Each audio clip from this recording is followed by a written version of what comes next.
Olá, muito prazer, seja bem-vindo ao nosso canal.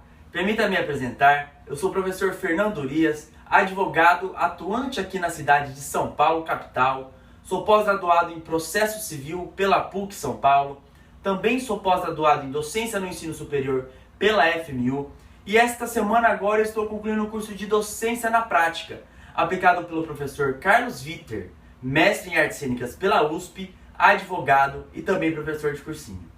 Pois bem, feitas essas considerações iniciais, eu vou explicar aos senhores qual será o objetivo do nosso canal. O nosso canal ele é extremamente simples, pois nós iremos discutir as principais inovações trazidas pelo novo Código de Processo Civil, que inclusive já vai entrar em vigor no mês que vem, dia 17 de março. Isto porque, doutores, nós vivemos de um momento histórico, porque por mais de 4 anos de tramitação, o Brasil tem um novo Código de Processo Civil publicado em um regime totalmente democrático. São mais de 1000 artigos e, se contarmos os parágrafos e incisos, são mais de 3.000 dispositivos.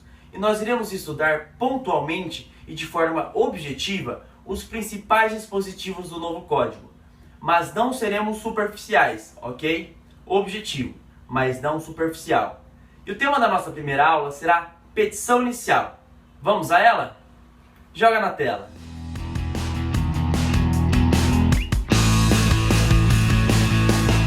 Bom, antes de estudarmos o primeiro artigo, eu vou relembrar aos senhores um breve conceito de petição inicial, que nada mais é do que o ato inaugural do processo.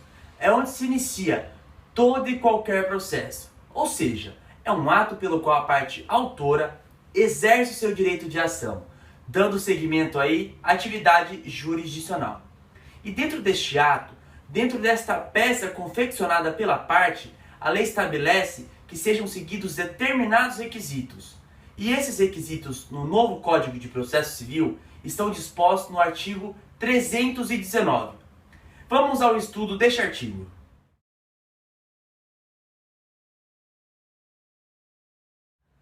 A petição inicial indicará, inciso 2, que diz respeito à qualificação das partes. Foram aí 3 inclusões realizadas pelo novo Código. Vamos a elas. A primeira é a necessidade do autor indicar a existência da união-estável. Observe que em 1973 a união-estável era extremamente incomum, quando o Código atual foi aprovado. Em 2015 não é mais. E o legislador, observando este avanço na sociedade, positivou no novo Código o termo união estável. Em seguida ele traz para a gente o número de inscrição no cadastro de pessoas físicas ou no cadastro nacional da pessoa jurídica. Doutores, CPF e CNPJ são 2 documentos necessários para individualizar quem o autor quer processar. Ou seja, é para evitar aí o processamento de pessoas incertas. Isto porque existem pessoas que eventualmente tenham o mesmo nome, porém não existirão pessoas que tenham o mesmo número de documento, sobretudo quando falamos de CPF e CNPJ, 2 documentos aí a âmbito nacional, tudo bem? E a terceira inclusão do código é o termo endereço eletrônico, ou seja, deve o autor informar o e-mail da parte, tudo bem? Os doutrinadores dizem a respeito do endereço eletrônico que no futuro muito próximo as intimações e citações serão feitas unicamente por meios eletrônicos. Vamos ficar ligados nisso aí, tudo bem? Agora passamos à análise do inciso 7, que diz a opção do autor pela realização ou não da audiência de conciliação ou de mediação.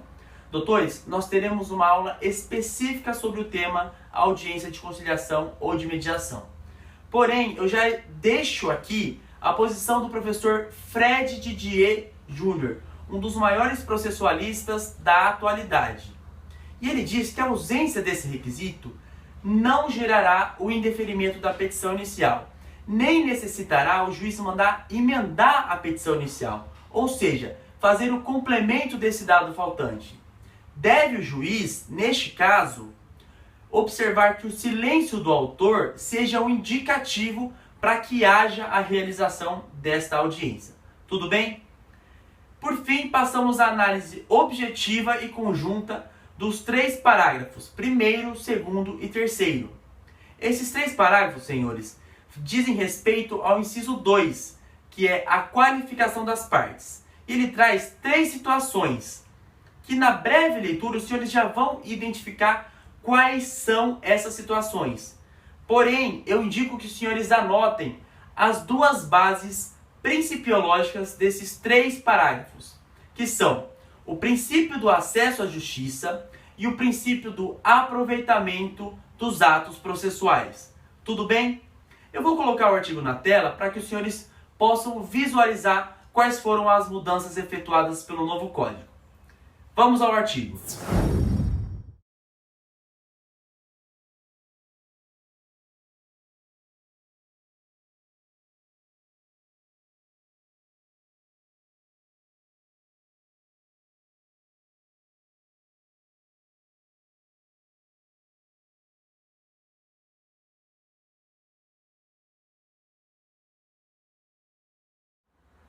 Bom, doutores, este artigo diz respeito à emenda da petição inicial e eu irei destacar aos senhores a presença de um princípio basilar do novo Código de Processo Civil.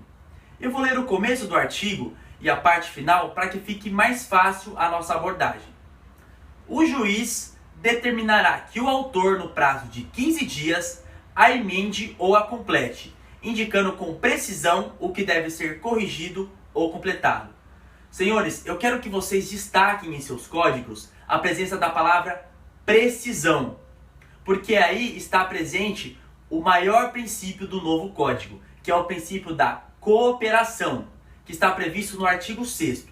Permita-me ler o artigo 6º.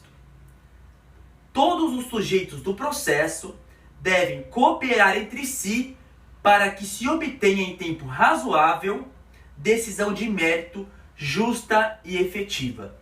Doutores, neste artigo em específico, será o juiz que indicará com precisão o que deve ser corrigido ou completado. Porém, este princípio diz respeito a todos que estão dentro do processo, ou até mesmo fora dele. Ou seja, deve o juiz cooperar com o processo, o autor, o réu, o MP, até mesmo o serventuário da justiça. Tudo bem? Eu vou colocar o artigo na tela para que vocês visualizem com precisão qual foi essa mudança.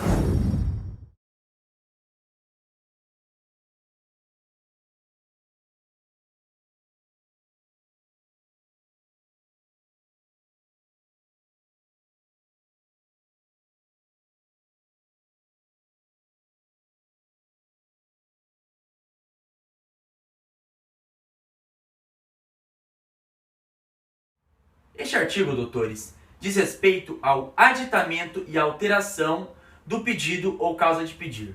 Ou seja, irá o autor ampliar a sua demanda. Mas eu destaco aqui aos senhores apenas o inciso 2, que trazem 2 modificações muito importantes que os senhores devem observar. Vamos a elas.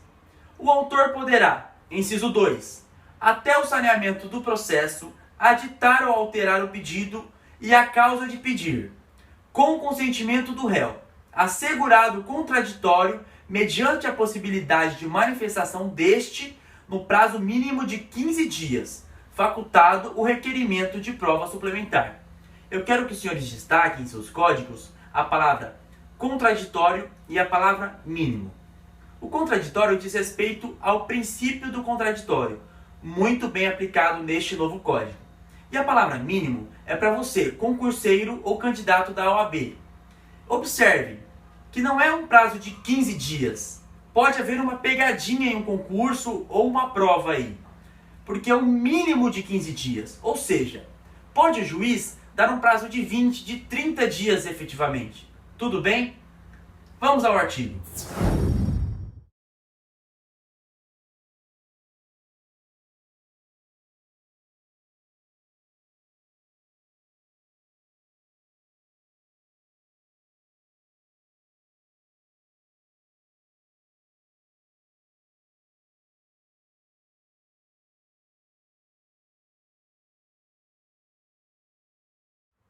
Este artigo diz respeito ao indeferimento da petição inicial e ele também prestigiou o princípio do contraditório e da ampla defesa.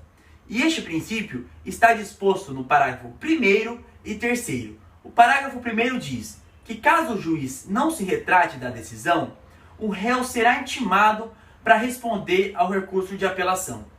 E no parágrafo 3º diz que caso o autor não interponha um recurso de apelação, o réu também será intimado, mas só que agora do trânsito em julgado da sentença. Ou seja, doutores, de uma forma ou de outra, o réu saberá por que está sendo processado. Tudo bem? Vamos ao artigo.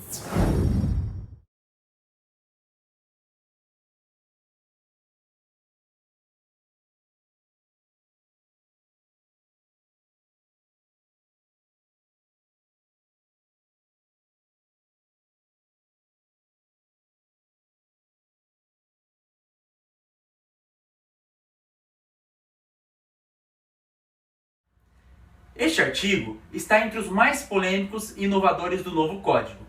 Eu vou ler o caput para ficar mais fácil a nossa abordagem. Nas causas que dispensarem a fase instrutória, o juiz, independentemente da citação do réu, julgará liminarmente improcedente o pedido que contrariar. E ele traz um rol, doutores, do inciso 1 ao 4, que vocês devem estudar pontualmente cada um deles. Mas eu quero deixar aqui 3 observações relativas ao caput. Vamos a elas. A primeira é que sejam em causas que dispensem a fase instrutória, ou seja, cuja a matéria fática sejam comprovada através de prova documental. A segunda observação é em relação à dispensa da citação do réu. E a terceira é que o julgamento é de improcedência. Observem, doutores, é improcedência e não procedência. Porque não existe em nosso ordenamento jurídico o julgamento procedente de uma ação sem a oitiva da parte contrária. Tudo bem? Aí, dando seguimento à análise, o parágrafo 1º diz que também pode ser improcedente o pedido caso o juiz observe a ocorrência de prescrição ou decadência. Tudo bem? Vamos ao artigo.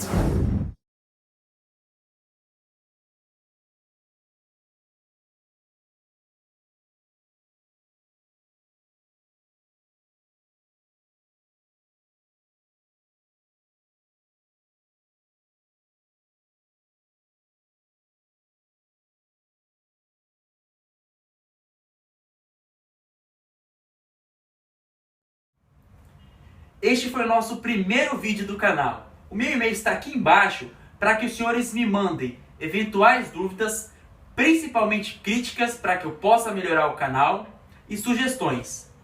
Se inscrevam no canal e bons estudos!